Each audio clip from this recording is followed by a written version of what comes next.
10th Mathsல important sum நம்ம பார்க்குறோம். இதில் first question பாருங்க. A system of 3 linear equation in 3 variables is inconsistent அப்படின்னு கொடுத்துட்டு if that plans சொல்லி கொடுத்துட்டாங்க. First option intersect only at a point. இப்போ இந்த கொஸ்டினுக்கு ஆன்சர் எப்படி கண்டுபிடிக்கிறது அப்படின்னு பார்த்தீங்கன்னா ஃபஸ்ட்டு அந்த கொஸ்டினில் என்ன கொடுத்துருக்காங்கன்னு பார்க்கணும். இன்கன்சிஸ்டன்ட் கொடுத்துருக்காங்க. ஓகே, இப்போ இன்கன்சிஸ்டன்ட்னா என்ன அர்த்தம்னா நோ சொல்யூஷன். அதுக்கு வந்து சொல்யூஷனே இருக்காது. அப்போ நோ சொல்யூஷனா என்ன அர்த்தம்? இந்த பாயிண்ட்ஸ் வந்து ஒன்று இன்டர்செக்ட் பண்ணாது. அப்போது அதுக்கு என்ன ஆன்சர் வரும் அப்படின்னு பார்த்தீங்கன்னா ஃபோர்த் சப்டிவிஷன் பாருங்கள், do not intersect. இதுதான் இந்த ஃபஸ்ட்டு சம்மோட ஆன்சர். ஓகே, எதனால நம்ம கண்டுபிடிச்சிருக்கோம்னா இன்கன்சிஸ்டன்ட்னா என்ன அர்த்தம்? No solution. ஓகே, இப்போ நம்ம செகண்ட் கொஸ்டின் எப்படி செய்யறதுன்னு பார்க்கலாம். இந்த சொல்யூஷன் ஆஃப் சிஸ்டம்ஸ் ரெட்டு 3 ஈக்குவேஷன் கொடுத்துருக்காங்க. அதில் வேரியபிள்ஸ் பாருங்கள். ஃபஸ்ட்டு இதில் 3 வேரியபிள்ஸ் இருக்குது. எக்ஸு ஒய்யு ஜெட்டோட வேல்யூ கண்டுபிடிக்க போகிறோம். இதில் 3 வேரியபிள்ஸ் இருக்க ஈக்குவேஷன். அடுத்தது பாருங்கள் 2 வேரியபிள்ஸ் வருது. இப்போது நம்ம ஃபஸ்ட்டு எதை கண்டுபிடிக்கிறது ஈஸி அப்படின்னா இந்த 3z - 9 ஒரே ஒரு வேரியபிள் தான். இதில் இருந்து நம்ம ஜெட்டோட வேல்யூ என்னன்னு கண்டுபிடிச்சிக்கலாம். எப்படி அப்படின்னு பார்த்தீங்கன்னா 3z = 9. இப்போ ஜெட்டோட வேல்யூ மட்டும் வேணும்னா அது கூட மல்டிப்ளிகேஷனில் இருக்க இந்த 3 இந்த சைடு ஈக்குவல்ட்டுக்கு இந்த சைடு வரும்போது என்னவாகும்னா டிவிஷனில் வரும். இப்போ நம்ம அடித்து கொடுத்தோம்னா 3. அப்போ z = 3. இப்போ நம்ம ஜெட்டோட வேல்யூவை கண்டுபிடிச்சாச்சு. இந்த ஜெட்டோட வேல்யூவை எதில் நம்ம சப்ஸ்டியூட் பண்ணணும் அப்படின்னு பார்த்தீங்கன்னா இப்போ இந்த 2 வேரியபிள்ஸ் இருக்கு இல்லையா, இதில் சப்ஸ்டியூட் பண்ண போகிறோம். அப்போ பாருங்கள் -7y + 7z = 7. இப்போது இந்த z இருக்கு இல்லையா, இந்த இடத்துல z-க்கு பதில் நம்ம இந்த 3 சப்ஸ்டியூட் பண்ண போகிறோம். அப்போ -7y + 7 × 3 = 7. -7y + 7 × 3ன்றது 21 = 7. ஓகே, இப்போ நம்ம இந்த +21 இருக்கு இல்லையா, இதை ஈக்குவல்ட்டுக்கு அந்த சைடு கொண்டு போக போகிறோம். அப்போ -7y = 7. இந்த +21 இந்த சைடு வரும்போது -21 வந்துடும். அப்போ -7y = -14. இப்போ y மட்டும் வேணும்னா y கூட மல்டிப்ளிகேஷனில் இருக்க இந்த -7 இந்த பக்கம் போகும்போது, அதாவது ஈக்குவல்ட்டுக்கு இந்த சைடு போகும்போது என்னவாகும்னா டிவிஷனில் வரும். அப்போ -7. இப்போ இந்த மைனஸையும் கேன்சல் பண்ணிடலாம். 7 அடித்து கொடுத்தோம்னா 1 7s are 7, 2 7s are 14. அப்போ ஒய்யோட வேல்யூ என்னது? 2. ஓகே, ஒய்யோட வேல்யூ நமக்கு கண்டுபிடிச்சிட்டோம், ஜெட்டோட வேல்யூ கண்டுபிடிச்சிட்டோம். இதை எதில் சப்ஸ்டியூட் பண்ண போகிறோம் அப்படின்னா இந்த ஃபர்ஸ்ட் ஈக்குவேஷனில் சப்ஸ்டியூட் பண்ணும்போது நமக்கு எக்ஸோட வேல்யூ கிடைக்கும். அப்போ எக்ஸ் ப்ளஸ் ஒய்யோட வேல்யூ என்னது? ஃபஸ்ட் அந்த ஈக்குவேஷன் எடுத்து எழுதிக்கலாம். y -3z = -6. இப்போது எக்ஸோட வேல்யூ நமக்கு தெரியாது, எக்ஸ்ன்னு போட்டுக்கிட்டோம். ஒய்யோட வேல்யூ 2 தெரியும், நம்ம அதை எழுதிக்கிட்டோம். மைனஸ் ஜெட்டோட வேல்யூ என்னது? 3 = -6. ஓகே, இப்போ பாருங்க எக்ஸு ப்ளஸ் 2 -3 × 3 இது ரெண்டையும் மல்டிப்ளை பண்ணால் 9 = -6. இப்போது இங்கே +2 இருக்குது, இங்கே -9 இருக்குது. இது ரெண்டையும் சால்வ் பண்ணும்போது ரெண்டையும் ஆட் பண்ணும்போது நமக்கு என்ன கிடைக்கும்? -7 கிடைக்கும். அப்போது எக்ஸ் -7 = -6. இப்போ இந்த எக்ஸோட வேல்யூ மட்டும் வேணும். அப்போ பக்கத்தில் இருக்க இந்த -7 அப்படிங்கிறது ஈக்குவல்ட்டுக்கு இந்த சைடு போகும்போது என்னவா மாறும்? +7 மாறும். அப்போ -6 + 7. இப்போ இது ரெண்டையும் சால்வ் பண்ணுங்கள். அப்போது +7லேருந்து -6 போயிடுச்சுன்னா எக்ஸோட வேல்யூ 1. இப்போ எக்ஸோட வேல்யூ 1, ஒய்யோட வேல்யூ 2, ஜெட்டோட வேல்யூ 3. இது எந்த ஆப்ஷனில் இருக்குன்னா option A. Okay, x = 1, y = 2, z = 3. அவ்வளோதான், நம்ம இந்த சம் பார்த்தாச்சு. இப்போ நம்ம தேர்ட் சம் எப்படி செய்கிறதுன்னு பார்க்கலாம். இப்போ கொஸ்டினில் பாருங்கள், if x - 6 is the HCF ஆஃப்னு சொல்லிட்டு 2 இது கொடுத்துருக்காங்க பாலினாமியல். இதுக்கும் HCF இந்த ஃபேக்டர்னு கொடுத்துட்டாங்க. இப்போ இதுக்கு என்ன அர்த்தம் அப்படின்னா HCFனா என்னது? Highest common factor. காமன் ஃபேக்டர்னா என்னது?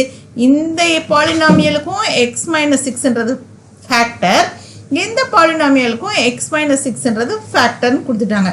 இப்போ நம்மக்கிட்ட என்ன கேட்டிருக்காங்க, கேயோட வேல்யூ என்னன்னு கண்டுபிடிக்க சொல்லியிருக்காங்க.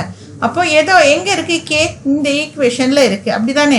அப்போ கேயோட வேல்யூ கண்டுபிடிக்கணும்னா ஃபஸ்ட்டு அவங்க கொடுத்துருக்க அந்த பாலினாமியல் எடுத்து நம்ம எழுதிக்கிறோம். Minus k x minus 6. இப்போ ஃபேக்டர் என்ன கொடுத்துருக்காங்க, எக்ஸ் மைனஸ் 6ன்றது இந்த பாலினாமியலோட ஃபேக்டர்னு கொடுத்துட்டாங்க. இப்போ எக்ஸ் மைனஸ் 6லேருந்து இந்த ஃபேக்டர்லேருந்து எக்ஸோட வேல்யூ கண்டுபிடிக்கலாம். எப்படின்னா எக்ஸ் மைனஸ் 6 ஈக்குவல் டு 0ன்னு எழுதிக்கணும். இப்போது எக்ஸ் மைனஸ் 6ன்றது ஃபேக்டர் அப்படி தானே. ஹெச்சிஎஃப்னா என்னது, ஹையஸ்ட் காமன் ஃபேக்டர். ஓகே, இப்போ இதுலேருந்து எக்ஸோட வேல்யூ எப்படி கண்டுபிடிக்கணும்னா x minus 6 is equal to 0ன்னு போட்டுக்கணும். அப்போ எக்ஸோட வேல்யூ மட்டும் வேணுன்னா இந்த மைனஸ் 6 இந்த சைடு போகும்போது ப்ளஸ் 6 ஆகிடும். இப்போ எக்ஸோட வேல்யூ என்னது 6. இப்போ எக்ஸோட வேல்யூ 6 அப்படிங்கிறத இந்த பாலினாமியலில் எக்ஸ் இருக்க இடத்துல எல்லாம் அந்த வேல்யூவை நம்ம சப்ஸ்டியூட் பண்ண போகிறோம். இப்போ இங்கெல்லாம் நம்ம சப்ஸ்டியூட் பண்ண போகிறோம். அப்போ பாருங்கள், 6 square minus K into 6 minus 6 equal to 0.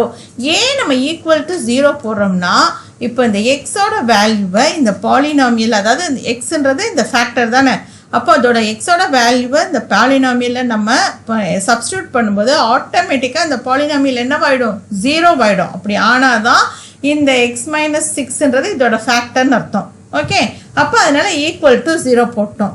இப்போ 6 ஸ்கொயர்டு அப்படிங்கிறது 36 minus 6k minus 6 equal to 0. இப்போது 36 இருக்குது ப்ளஸ் 36, இங்கே மைனஸ் 6 இருக்குது. இந்த ரெண்டையும் ஆட் பண்ணும்போது நமக்கு என்ன கிடைக்கும், ப்ளஸ் 30 கிடைக்கும்.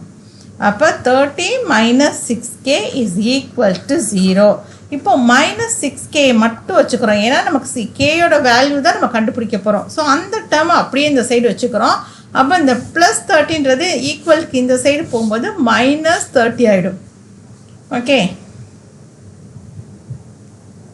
அப்போது minus 6k is equal to minus 30. அப்போ கே மட்டும் தானே வேணும். அப்போ அது கூட மல்டிப்ளிகேஷனில் மைனஸ் 6 இருக்குது.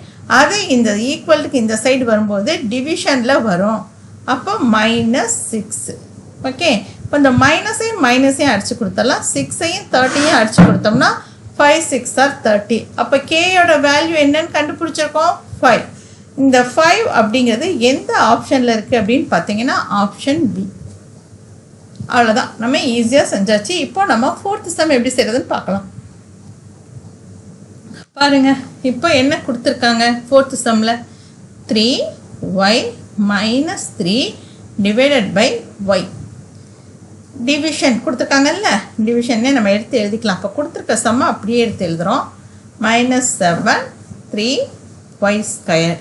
இப்போது இந்த டிவிஷனை நம்ம என்ன பண்ண போகிறோம் அப்படின்னா மல்டிப்ளிகேஷனாக மாற்ற போகிறோம். அதுதான் ஃபஸ்ட்டு ஸ்டெப்பு. ஓகே, மல்டிப்ளிகேஷனாக மாற்றினா என்ன ஆகும், ஃபஸ்ட்டு டேர்மில் எந்த மாற்றமும் இல்லை, அப்படியே வந்துடும். ஓகே, இப்போ நம்ம மல்டிப்ளிகேஷன் சிம்பிள் போடுறோம். அப்போ இந்த செகண்ட் டேர்ம் இருக்கு இல்லையா, இது என்ன ஆகும்னா நியூமரேட்டர் டினாமினேட்டருக்கு வந்துடும், டினாமினேட்டர் நியூமரேட்டருக்கு போயிடும். இது இங்கே வந்துடும், இது இங்கே போயிடும். ஓகே, அப்போ எப்படி எழுதணும் நம்ம, 3y square divided by 7y minus 7. புரியுதா, எதனால, டிவிஷனை வந்து நம்ம மல்டிப்ளிகேஷன் மாற்றினதுனால.